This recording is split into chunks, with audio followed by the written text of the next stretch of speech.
Good morning. Welcome to Little by Little, a short time in God's Word. Turn with me one more time to Matthew chapter 4. Then Jesus was led up by the Spirit in the wilderness to be tempted by the devil. And after fasting 40 days and 40 nights, he was hungry. And the tempter came and said to him, "If you are the Son of God, command these stones to become loaves of bread." But he answered, "It is written, man shall not live by bread alone, but by every word that comes from the mouth of God." And the devil took him to the holy city, you can put Jerusalem there, and set him on the pinnacle of the temple and said to him, "If you are the Son of God, throw yourself down, for it is written, he will command his angels concerning you, and on their hands they will bear you up, lest you strike your foot against a stone." Jesus said to him, "Again it is written, you shall not put the Lord your God to the test." Again the devil took him to a very high mountain and showed him all the kingdoms of the world and their glory. He said to him, "All these I will give you, if you will fall down and worship me." Jesus said to him, "Begone, Satan, for it is written, you shall worship the Lord your God, and him only shall you serve." The devil left him, and behold, angels came and were ministering to him. Now when he heard that John had been arrested, he withdrew into Galilee. And leaving Nazareth, he went and lived in Capernaum by the sea in the territory of Zebulun and Naphtali, so that what was spoken by the prophet Isaiah might be fulfilled. The land of Zebulun, the land of Naphtali, the way of the sea, beyond the Jordan, Galilee of the Gentiles, the people dwelling in darkness have seen a great light. For those dwelling in the region and shadow of death, on them a light has dawned. From that time Jesus began to preach, saying, "Repent, for the kingdom of heaven is at hand." While walking by the Sea of Galilee, he saw two brothers, Simon, who was called Peter, and Andrew his brother, casting a net into the sea, for they were fishermen.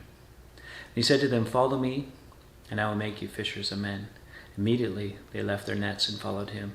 Going on from there, he saw two other brothers, James the son of Zebedee and John his brother, in the boat with Zebedee their father, mending their nets. And he called them. Immediately they left the boat and their father and followed him. And he went throughout all Galilee, teaching in their synagogues and proclaiming the gospel of the kingdom and healing every disease and every affliction among the people.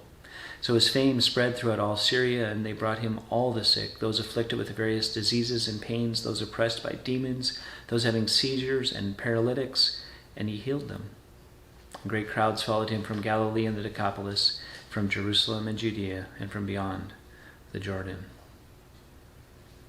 Jesus was very purposeful in the 3 short years he had for ministry and revealing himself to the disciples and to others. So he begins his ministry in Capernaum, fulfilling prophecy from Isaiah chapter 9, verse 1 and 2. The message that he begins with, very straightforward, very similar to what we heard John the Baptist. Repent, for the kingdom of heaven is at hand. He went around preaching. Amidst all the miracles and the ministry that happened, preaching was the main thing. The message was the main thing. Repent, turn from your sin, turn from the direction you're going, and turn to God. Why? The kingdom of heaven is at hand. The place where God dwells has come. Will you enter in? Jesus then one day by the Sea of Galilee calls Simon Peter and Andrew his brother, fishermen, busy about their lives, actively working along with brothers James and John, all fishermen, all active, perhaps doing real well. And some of them, it seemed, were. And he says, "Follow me, and I will make you fishers of men." Who does God call?